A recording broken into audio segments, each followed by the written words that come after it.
All right, we're going to do two things today. Today will be a bit different because of the entire nature of what we're doing here today is different. We're going to be doing something at 5 o'clock. Did you announce that already, or you didn't? No, I didn't. Great, great. We won't go.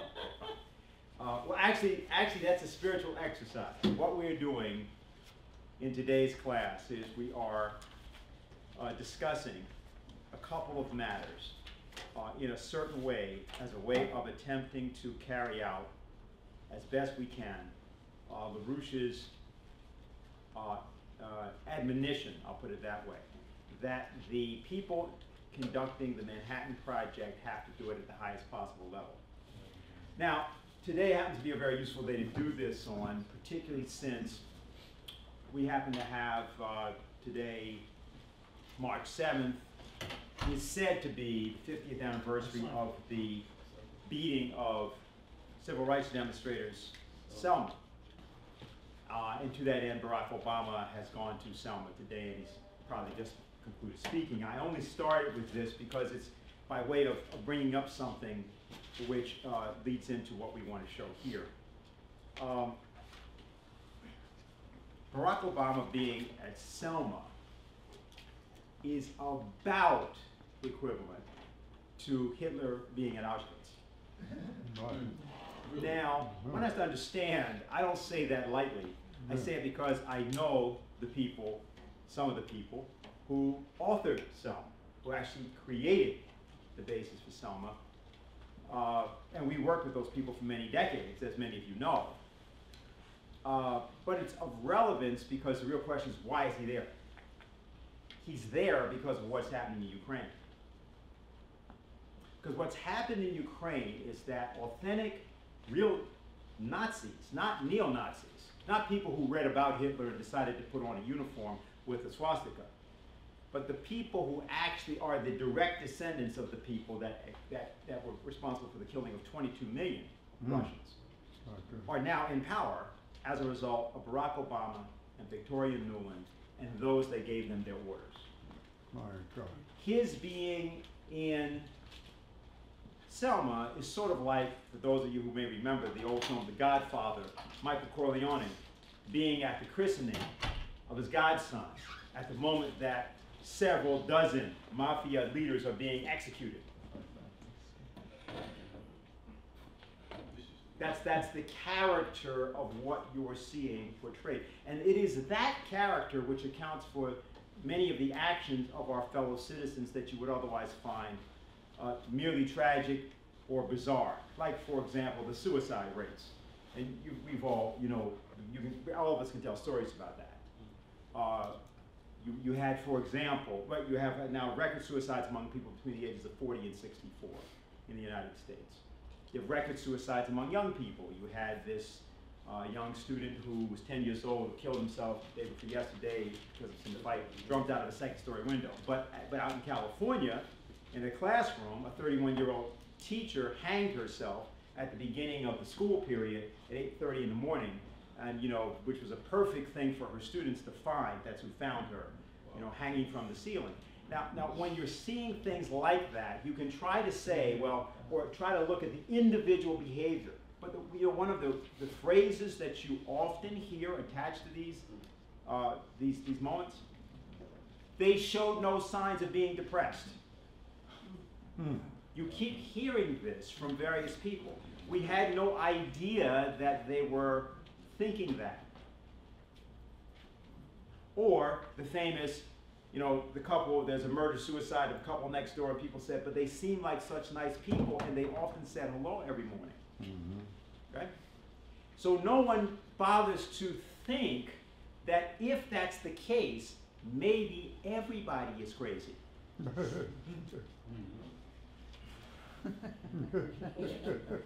Maybe all of us are nuts, which is why you don't notice when someone does something like that. So I just bring this up because I think it's of relevance to sort of get the point of why I'd say something that extreme, because it is extreme, or would seem to be, but happens to also be accurate, about Barack Obama. I don't say that because I don't know Barack Obama, I never met him. Okay, I don't have anything about this guy. I just know that there's a phenomenon loose in the world that we have to check.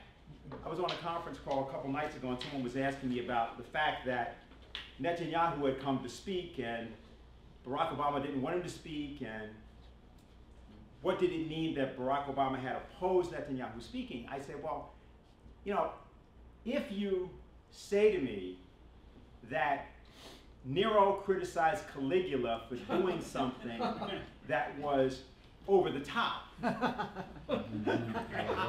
I will listen to you, and I may agree with you that what Caligula did was over the top, but that doesn't give me confidence in Nero's general powers of judgment. And see, this is our problem with where we stand today. There have been times like this before in human history, and Megan Beats discussed such a time last night, and I don't know whether people have seen this or not. I want you to see what she's going to talk about, and I want to place this in a certain context because we have a relatively short period of time today to make 2 points. What we're going to do is we're going to show the excerpt from her from last night because she tells a story, recounts a story, which is very important for you to know.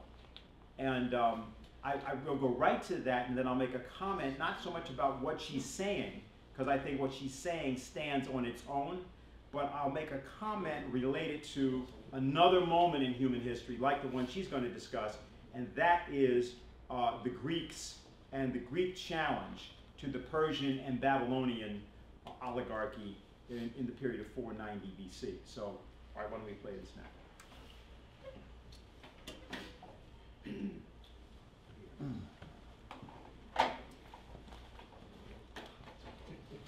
It was this event which contributed significantly to crystallizing what we now know as the European Renaissance, which was born out of the efforts of Nicholas of Cusa.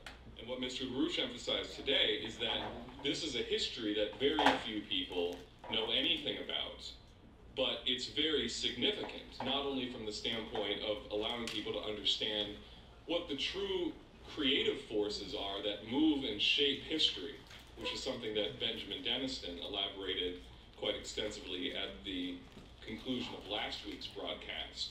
But it's also, in order to answer the question, what is it going to take to crystallize a renaissance around what the BRICS and other nations represent today, this new emerging system? So I'm going to give Megan Beats a chance to address this subject.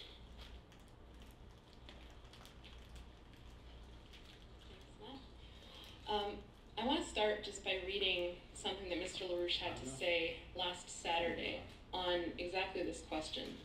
The fact that we are facing the total collapse of the Zeusian system and thereby the freedom for mankind to consider the more fundamental question, which is, what is the meaning of mankind?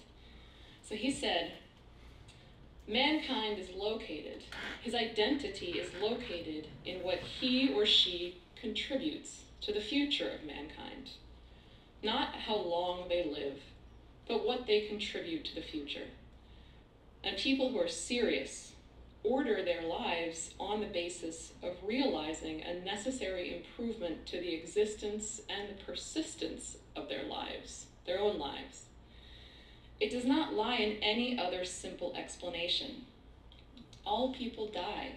All men and women die. They will eventually die.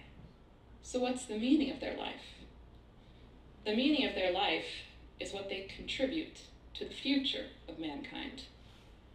And it's the people who create something which contributes to mankind's future, which is the meaning of man's existence.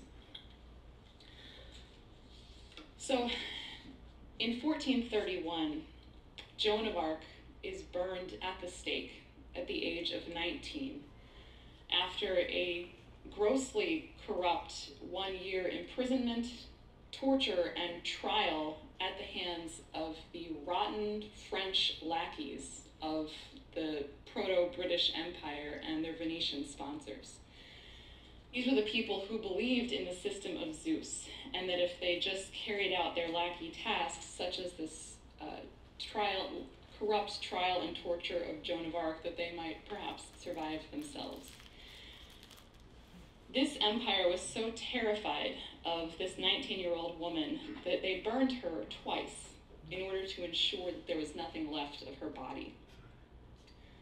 However, when the news of her case, of her trial, and of her death reached the ongoing Catholic Church Council, the Council of Basel, which, frankly, many of her judges and murderers later began to attend, when the news of her death reached that Council of Basel, a process was set into motion by the spark which was the mission of her life, which ignited those such as the circles of the great Nicholas of Cusa to mobilize against the evil in society which had killed her.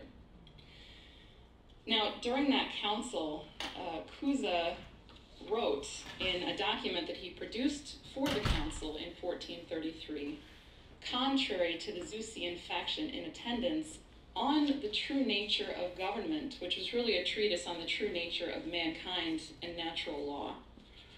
So Cusa writes in his Concordantia Catholica, "Therefore, since all are by nature free, every governance, whether it consists in a written law or in a living law in the person of a prince, can only come from the agreement and the consent of the subjects.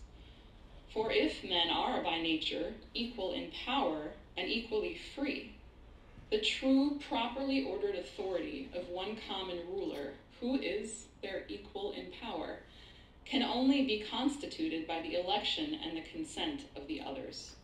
And law is also established by consent." So this is 2 years after the murder of Joan of Arc. Now, let me back up a little bit and talk a little bit about Joan of Arc and what she did and why the Zeusian system was so terrified of her. So by the year 1420, this is 11 years before her death, France was on the verge of disintegration. In 1337, about 85 years earlier, the crown of France had been seized by Edward III, the King of England. This unleashed over 100 years of warfare, of economic destruction and collapse, of mercenary armies roaming France, fighting the English and fighting each other.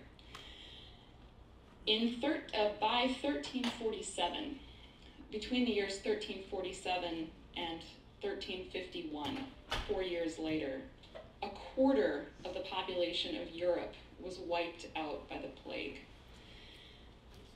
In 1418, the Queen of France turned and became a traitor to the France, fully ceding France's sovereignty to the English, and she placed an English king on the throne of France, disinheriting her own son, the Dauphin. So this is the Europe into which Joan of Arc is born in 1412 in a tiny village in the north of France. In 1429, when Joan is 17 years old, when the resistance within France, who were still loyal to the Dauphin and to the idea of France as a nation, was near collapse, Joan of Arc and her faction convinced the Dauphin, the rightful king of France, to give her, a young shepherdess, the weapons and the troops which would be necessary to raise the English siege of the city of Orléans, the last bastion of the French resistance to the English takeover. When Joan of Arc arrived at Orléans, at the head of the French armies, leading the hardened veterans of France's wars who had failed time and again to relieve France of the attacks of the English, Joan sent a letter to the English to warn them of what she intended for them, which I would like to read in full because I think it's her words, and I think it hopefully will give people a sense of the kind of passion involved in her mission. So this is the letter that she sent to the English commanders. "Jesus Maria, King of England, and you, the Duke of Bedford, you call yourself the regent of the Kingdom of France. You, William de la Pole, Sir John Talbot, and you, Sir Thomas Scales, who call yourself lieutenant of the aforesaid Duke of Bedford, render your account to the King of Heaven. Surrender to the maid who is sent from God, the King of Heaven, the keys to all the good cities that you have taken and violated in France. She has come here from God to proclaim the blood royale. She is entirely ready to make peace if you are willing to settle accounts with her, provided that you give up France and you pay for having occupied her. And those among you, archers, companions at arms, gentlemen, and others who are before the city of Orleans, go back to your own countries, for God's sake. And if you do not, wait for the word of the maid who will come visit you briefly to your great damage. If you do not do so, I am commander of the armies, and in whatever place I shall meet your French allies, I shall make them leave it, whether they wish to or not. And if they will not obey, I shall have them all killed. I am sent from God, the King of Heaven, to chase you out of France, body for body. And if they wish to obey, I will have mercy on them, and have no other opinion, for you shall never hold the kingdom of France from God, the King of Heaven. But King Charles, the true heir, will hold it, for God wishes it so, and has revealed through the maid, and he will enter Paris with a goodly company. If you do not wish to believe this message from God through the maid, then wherever we find you, we will strike you there, and make a great uproar, greater than any made in France for 1,000 years. And believe firmly that the King of Heaven will send the maid more force than you will ever know how to achieve, with all of your assaults on her and on her good men at arms. And in the exchange of blows, we shall see who has better right from the King of Heaven. You, Duke of Bedford, the maid praise you and requests that you cause no more destruction. If you will settle your account, you can join her company, in which the French will achieve the finest feat in Christendom. And give answer if you wish to make peace in the city of Orleans, and if you do not do so, be mindful soon of your great damages. Now, Joan leads the armies on a 3-day siege of what had been a months-long attack on Orleans, and what she did was the impossible. She forced the English to surrender. Now, from Orleans, Joan led the armies of France and her king to the historic cathedral at Reims and crowned him the King of France. Now, she was later betrayed by that king, and she was captured in battle in May of 1430, and she was sold as a prisoner to the English.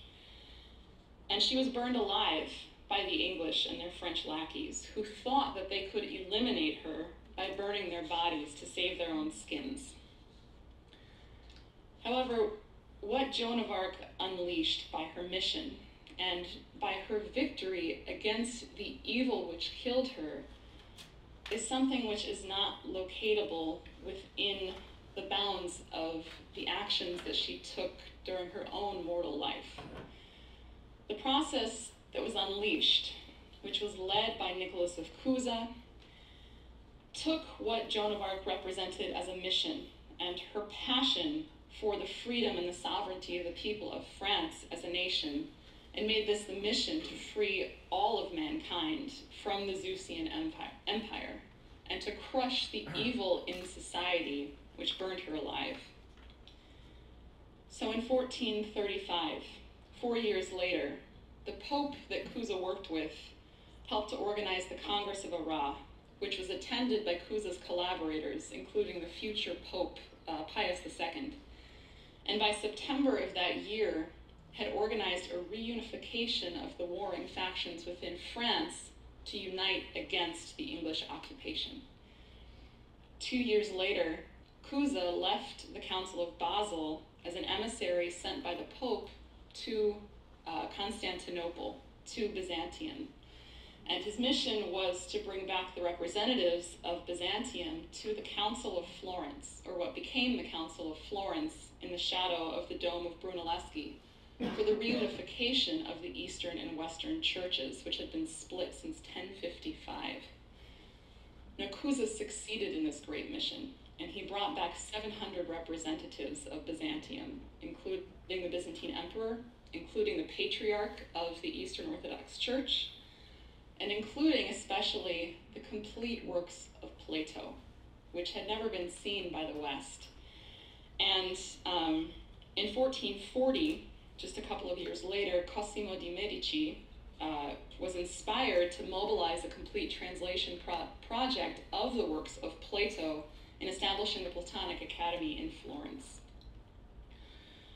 So what was set into motion by Cuza, what became a complete transformation of society. This led in 1461 into the establishment of the first Commonwealth nation state under King Louis XI of France, who was the son of the king who was crowned by Joan of Arc. Now, just preceding that, in 1450, between 1450 and 1456, you had a second trial of Joan of Arc, which was a trial of rehabilitation, exonerating her and condemning instead her judges and exposing the evil of what had been done to Joan in the name of the church. Now, this Renaissance process, which was the beginnings of what eventually became the American Republic, was also the foundation of the later work and passionate commitment of Johannes Kepler to establish the human mind in its true and central position in the solar system, in his discovery of the harmonic organization of the solar system and the capability of the mind of man, any man, as Cuza put it in his Concordantia Catholica, the equality of all men on the principle of creativity. So this comes back to what I opened with in quoting Mr. LaRouche on the issue of the meaning of mankind, the meaning of life, the mission of mankind, and the fact that the meaning of life, as opposed to what's imposed by the beliefs of this empire system that the world has been suffering under since the assassination of President Kennedy in the United States and its aftermath. The meaning of life is in being truly human, in the creative process which establishes, long after your death, establishes a continuing process of the further perfection and uplifting of the powers and the capabilities of the human species, and changing, even after the death of one's mortal body, the meaning of mankind as a species. So this fulfilling of the mission of Joan of Arc, which is not quite complete, was taken up by a very small handful of leaders in what became the Renaissance, led by Cuza. And the question before all of us today is, will we respond to the horrors of the potential of nuclear war and the horrors of the potential extermination of the human species? Will we respond as the faction of Cuza responded to the horrors of what was done with Joan of Arc, and create something in mankind based on this spark of potential with the BRICS process, which has never been seen before?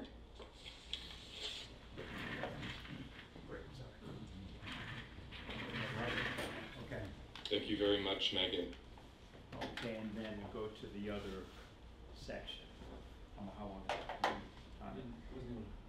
Okay, doesn't matter. Okay, now, let's take a few of the themes here so that we can understand what it is that you just saw and why this is crucial. The project that we've undertaken here is called the Manhattan Project. And you are participants in that not because you happen to be from Manhattan, because a lot of you, of course, are not, but because it references something that was done over 70 years ago by a group of scientists who had been pulled together initially to prove the opposite of what they ended up proving. Initially, they were pulled together to prove that an atomic bomb could not be built.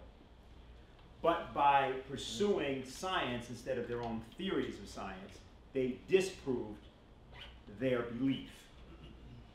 This is critical because it's only one element of the Manhattan Project, but it's of relevance. Disproving your own beliefs is at the center of changing a nation or changing a country or changing science.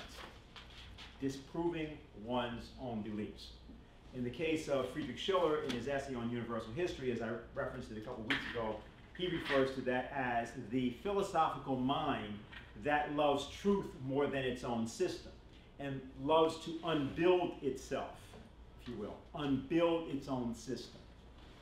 It is in this realm that true human progress occurs. Now, relevantly also with respect to this issue of France, so that we not think about this as being so far afield, it was precisely that tradition in France that Charles de Gaulle successfully called upon in 1940 June, when he was one of approximately 6 people who were actually leading at that point the French resistance, when he said, "I am France, follow me." De Gaulle had been notable because as a colonel, as an officer, non-general, he had forecast in his book, France and its Army, or the Army and its Future, rather, that mechanized warfare had made the Maginot Line obsolete, and that it would be mechanized warfare that would determine the victors of the next war. He's not listened to, and of course what he said is what was visited upon France in 1 month in 1940, when a plan that had actually been written up many years earlier, the von Schlieffen plan, was successfully used, and the Germans simply came around the Maginot Line. They never went through the Maginot Line or tried to. But what de Gaulle called upon was a deeper cultural tradition. And he represented that cultural tradition as a nation builder, not only in 1940, but he also did the same thing at the time of the Algerian conflict. Because when de Gaulle decided to let France know that colonial policy toward Algeria was bankrupt morally, as it had been proven earlier bankrupt at Dien Bien Phu in 1954 in Vietnam,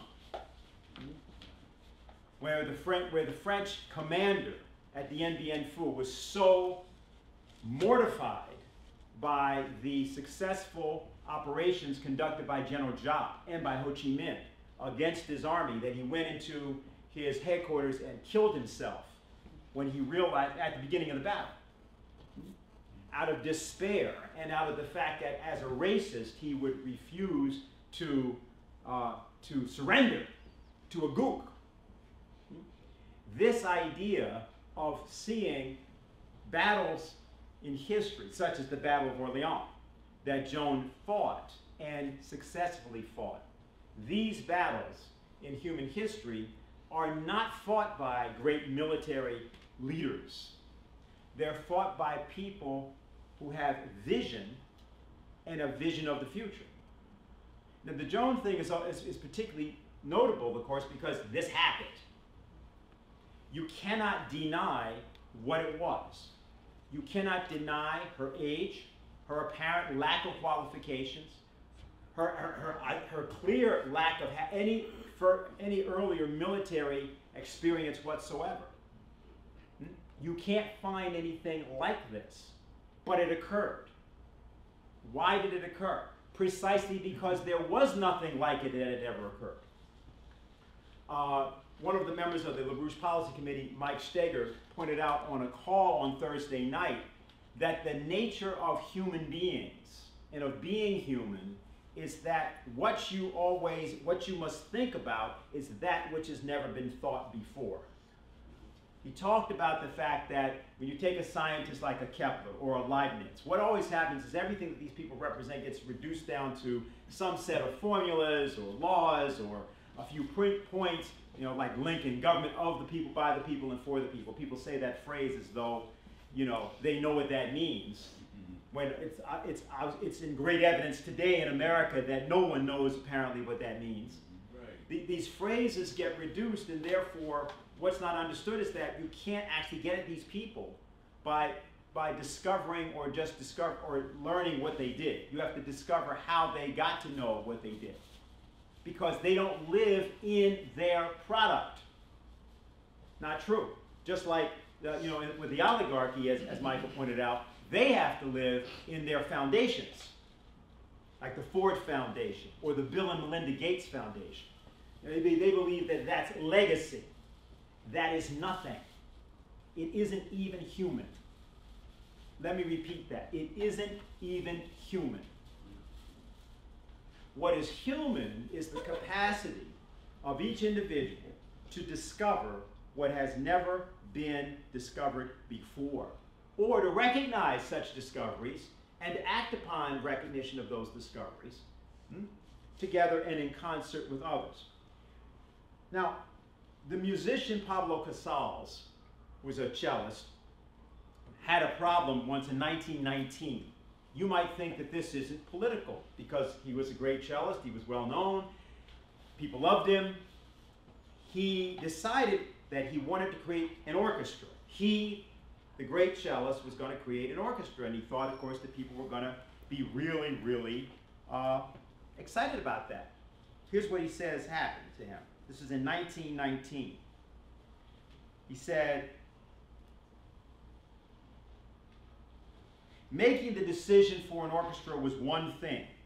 Carrying it out was another.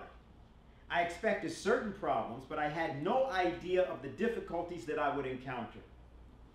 The present has an inertia of its own, and there are always people who regard change as if it were a personal threat.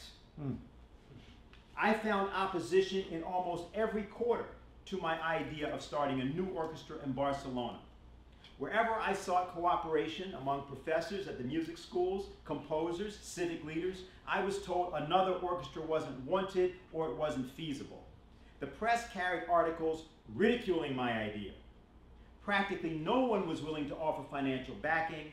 One wealthy man told me, I prefer bullfighting to music anyway. As the weeks passed, my frustration mounted. But Don Quixote, of course, was himself a native of Spain. Anyway, I kept tilting at the windmill. If I couldn't raise the necessary funds to start the orchestra, I decided I'd provide them myself, out of my savings. I went to the Musicians Union and asked them what they currently earned. The figure was appallingly low. Quote, how can a family live on that, I asked. They said, we have to work at other jobs. It's the only right thing, it's the only thing possible in Barcelona. I told them, all right, we'll change that. Every musician in my orchestra will receive double that amount. So he paid them double. But now the problem was he got sick as a result of the process of organizing this. He says, my understanding with the musicians was that we would rehearse twice daily at 9 in the morning and 5 in the afternoon. But on the very day after the date set for our first rehearsal, a calamity overtook me. The strain of the previous months of organizing with all the frustrations had been too much. There had been too many sleepless nights, too many anxious days. I felt ill. The doctor said I had collapsed from nervous exhaustion. So what happened was, he says this, I knew that to cancel the first rehearsal would be psychologically the worst possible thing to do. If I failed at that crucial moment to go ahead as planned, the whole orchestra was likely to fall apart. I didn't inform the musicians of my illness until they were gathered at the concert hall. Then I sent them a message asking them to keep assembling each day until I was able to join them. When the first week was over, I saw that all the orchestra members were paid their salaries. They continued meeting without me for a second week. A delegation then came to see me. Maestro, they said, we cannot go on with this arrangement. You are spending a fortune. We cannot accept your money and do nothing. I told them, I appreciate your coming, but I must insist on its being this way. You keep your end of the contract, and I'll keep mine. The orchestra should continue to meet daily at 9 and 5 until I'm well enough to conduct rehearsals. And that happened for 2 months. He paid them for 2 months without ever showing up. Double the wages that they were getting otherwise. So then when he shows up, he says a few things. And here's what he told them. He said, we share a great privilege, the privilege of bringing masterpieces to life. We also share a sacred responsibility. We are entrusted with the duty of interpreting these masterpieces with utter integrity. want you to keep something in mind about Pablo Casals, because Pablo Casals, let me not editorialize. It's clear who he is from what I'm reading. To be a true conductor, one must interpret truly. Above all, a conductor must fully understand the work he is performing. He must understand not only all of its technical aspects, but the role of every instrument, and also the music's inner meaning and the nature of the work as a whole. That is what we do not have in the White House. That is what you have not seen in the White House since the time of JFK. You saw a bit of it from Lyndon Baines Johnson on March 15th of 1965. There are times where we've seen that, but it is this precise quality. A conductor must fully understand the work he is performing. He must understand not only all of its technical aspects, but also the music's inner meaning. No one who has been president reflects that understanding of the Constitution and the Declaration of Independence to this citizenry, and that is why citizens are killing themselves all over the United States, and why you will not stop them from doing that. Unless you do two things. One, you depose this group of failed presidents and their legacy, including the one that's there now, and two, that the citizens themselves take up that understanding. He still goes on, and I'll be finished in just a moment, but I wanted to insert this. The understanding cannot be static, but like life itself must constantly grow. No matter how often I have conducted a work, I study it intensively in preparation for each performance, annotating the score for days and sometimes weeks before the rehearsals, as if I were conducting the work for the first time. And invariably, I discover something new. With my own orchestra, of course, I follow this procedure. But mastery of the music is itself not enough. A conductor must be able to impart his thoughts to the musicians, not by imposing his will on them, but by convincing them of the value of his comments, of his concepts, excuse me. One must recognize and respect the feelings of the musicians. You are not servants of mine, I told the members of my orchestra. We are all servants of the music. Now that was the lesson that had to be taught to Greeks in 500 BC, before the Battle of Marathon. What had happened was that for 50 years, the Persians and their Babylonian sponsors had devastated Western Turkey, starting with the empire in Media, and then going west into Phrygia and Ionia. They had devastated these areas for 50 years. And what they were doing is what's being done to the Greeks now. What they were doing, what the Babylonians did, what they were a group, as I've told you before. The only occupation in Babylon was manufacturing gods. Manufacturing gods for all the chumps in the area. And you paid tribute to the gods. And you paid tribute at the temple. And the reason for the resemblance between banks and temples from that time till now, until recently, is that you paid tribute to the gods, and they gave you your gods. So the Babylonians manufactured the gods for everybody. And that was one of the problems in Greece. Greece had, the 12 Olympians. And of course, there really was no Greece. There was only city-states. So there's Athens, Sparta, Thebes, all these different places. There's no Greece. There was no nation called Greece. What there were people who spoke Greek. And they were unified by their language, not by their religion. Their religion divided them. Their customs divided them. They had no unity. And when the Greeks recognized in 500 BC that they were about to go the way of every one of the other empires, most of which were far more powerful than they were, they had to invent a way to mobilize their people. And what they invented was tragedy. They invented drama, Greek tragedy. Why? Because they knew their people were inferior. They knew they were divided. They knew they were venal. They knew they were twisted. They knew they were propitiatory toward gods. And if they could not extirpate that, cauterize that, if you want to put it that way, just burn that out of their people. If they couldn't do that, they They couldn't beat the Persians under any circumstances. And it took them a decade to do that.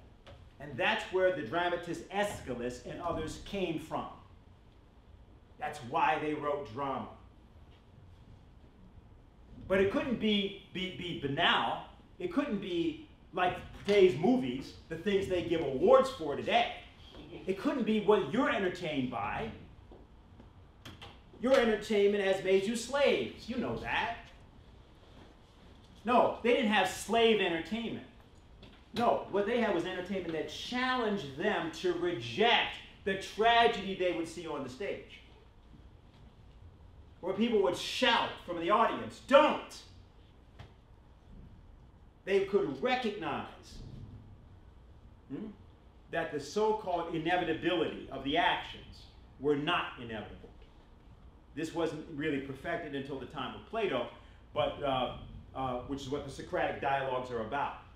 Socrates is the great antidote to the problems of Greek tragedy, but the invention of Greek tragedy at that time, in the period between 500 and 490, had the effect I said. It was adequate at that time to qualify the Greeks to win the Battle of Marathon, the Athenians to win the Battle of Marathon, and then later the naval battle at Salamis. But then they became corrupted. And we won't talk about their corruption for two reasons. One, because we have a group of good Greeks there now who aren't corrupted. And number two, because the solution to that was the one that Plato attempted to provide. Plato recognized this. This is why Nietzsche and others were so angry at him. Plato recognized that the problem was that you needed a character that wasn't tragic.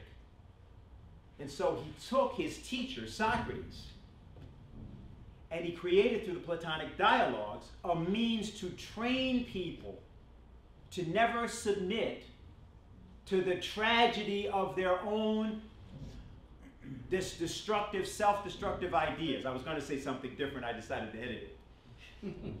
Their own filthy ideas, that's what I was going to say. You should never be hostage to your own filthy ideas. Like the filthy idea of democracy that Americans today have, which they purport to live by, even as their nation, under the influence of funny people with funny names in the financial world, destroys and kills other nations. Now we have a problem, and I don't want to. We have a limited amount of time, so I'm going to do something which I just want to introduce here now. I know we've got this problem on the schedule, so we're only going to show about 10 minutes of Ben Deniston, but we have to put this in here for the following reason. You heard Megan reference Johannes Kepler and the idea of science as coming from Joan of Arc. Why? How does this work? Consider the following. All of you have heard about solar power. And you're willing to talk about it, and everybody knows about it, right? But if I said, well, unless people understand that everything in their lives is determined by everything important about us as a civilization is determined by our ability to comprehend the solar system, you would think that was esoteric. See, people are willing to talk about things that they know that they're permitted to talk about. But if you actually ask them what the subject is about what they're talking about, they don't know. Solar power must have something to do with the sun and the system that we call the solar system. Where did the system come from? Who discovered that system? That is the principle underlying that system.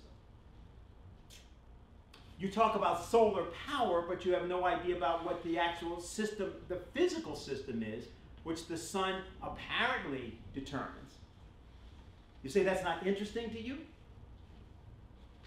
Well, that's the important idea here. See, this is a civilization that has become, again, a civilization of slaves. Our present circumstance, our present civilization. And so, perhaps what we're going to have to do here is we're just going to sort of indicate this, and I want to say something about what Ben is doing we have limitations in time, so I'm going to keep this restricted. So Artie, you ready here? Okay, and so as this comes on, this was from 10 days ago, and this is Ben Deniston, who is describing, and will describe here, Kepler's solar system. And we're going to take this up in some detail. You ready to switch? That's a pretty tall In some order. detail next week. I'd like to refer back to set this up to some of what Mr. LaRouche had to say earlier in the week in kind of setting the context for a whole process of intervention that he's kind of laid out the past 5 or 6 days. On Wednesday, in a discussion with his policy committee, he had some particular remarks about getting a more precise strategic assessment of the war danger. I want to pull from just some of the concluding points of his remarks on Wednesday, which we published on the LaRouche PAC website on Thursday. He said, what would make sense is what was done with Zeus, a Zeusian kind of thing, where a very extensive destruction of large areas of the planet Earth would be affected, and it would be really a long time before anybody really got things up and started again to build civilization.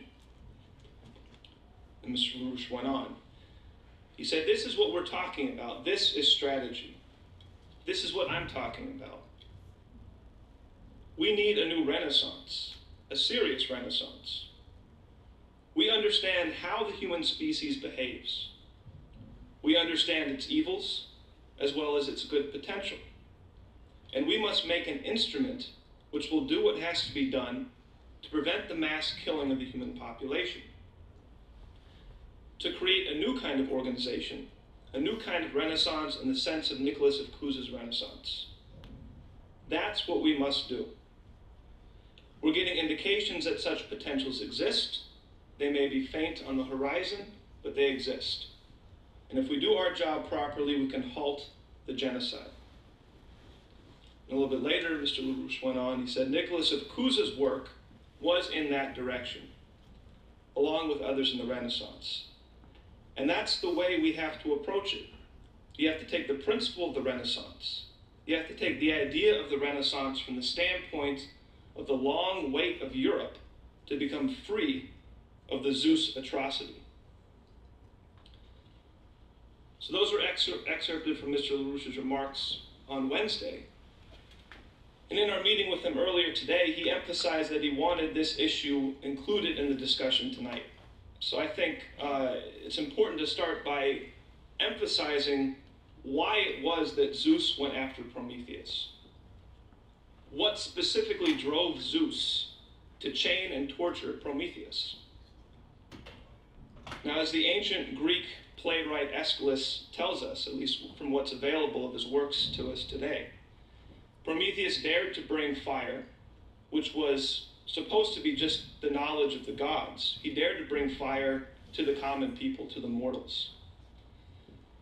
As Aeschylus has Prometheus recount, he saw mankind under the tyranny of Zeus as a pathetic and in a pathetic and depraved state.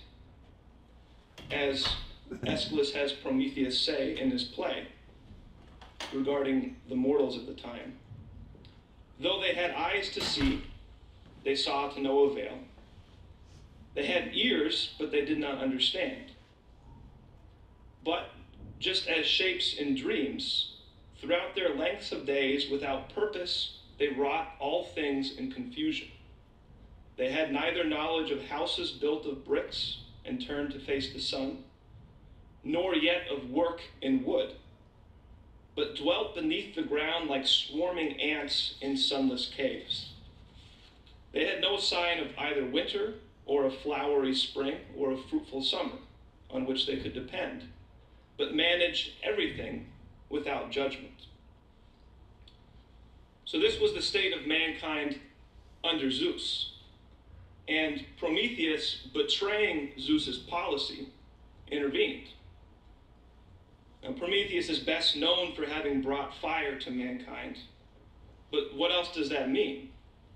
According to Aeschylus, he brought hope to mankind. He taught them astronomy, he taught them about the seasons and agriculture, numbers, language, arts, medicine, and metallurgy. As Aeschylus writes, "Hear the sum of the whole matter in the compass of one brief word. Every art possessed by man comes from Prometheus." So it was for this action, this violation of Zeus's policy towards mankind, that Zeus sought to imprison and torture Prometheus. And as Mr. LaRouche has often stressed, this is not just a tale of some struggle from long ago to be recounted by historians or academics. This expresses the principle of a governing characteristic which has plagued Western civilization from the time of Prometheus up to this very moment. So what does Prometheus show us? Well, man is not a beast. Man inherently is not just another animal species.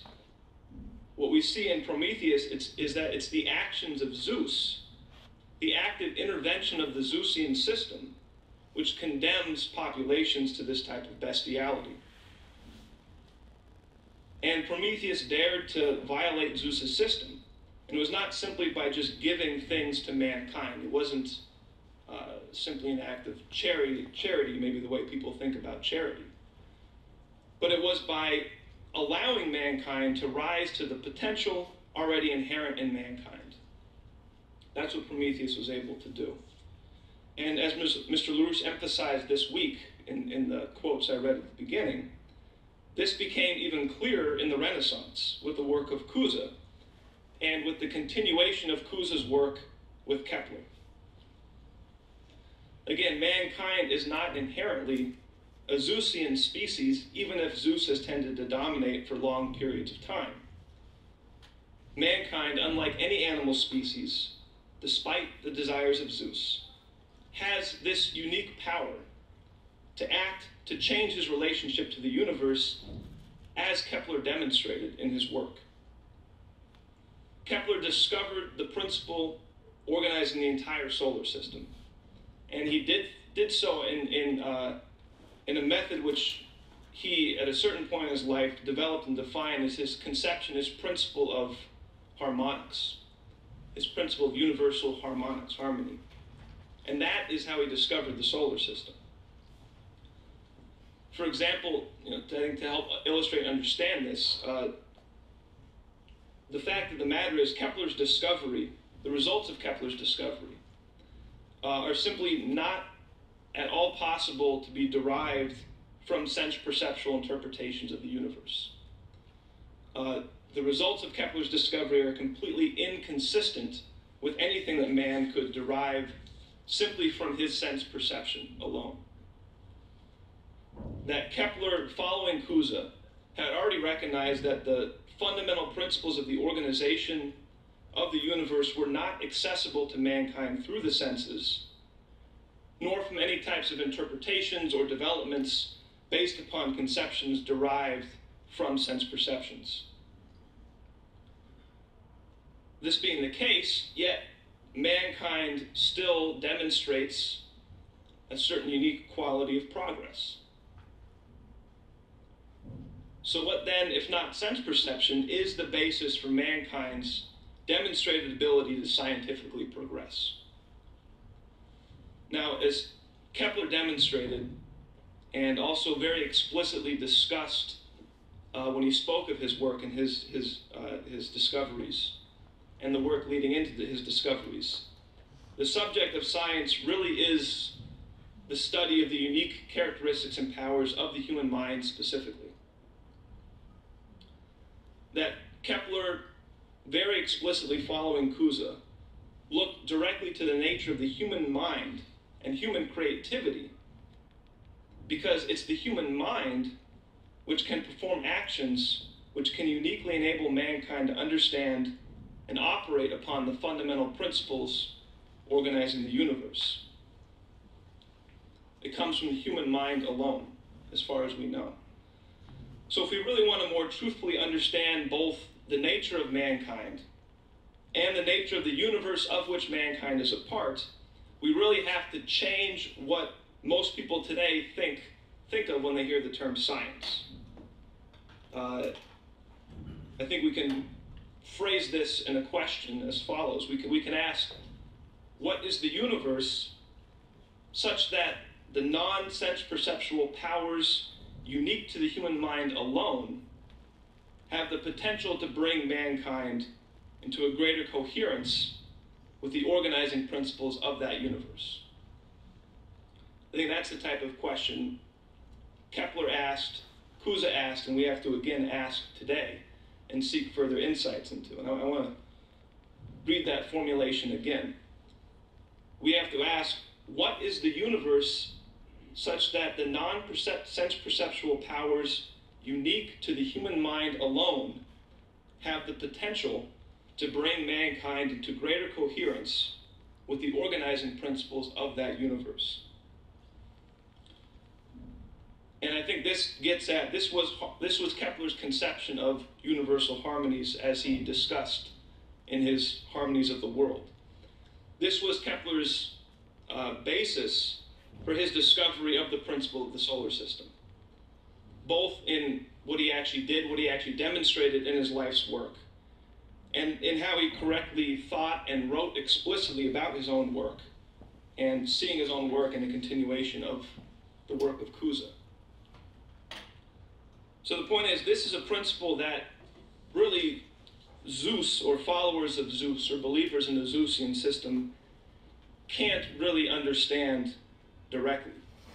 I think the issue is that the fundamental nature which defines the Zeusian system, or followers of this oligarchical ideology, that which, you could say, that which makes Zeus Zeus, is that which denies this very principle, this very Promethean principle.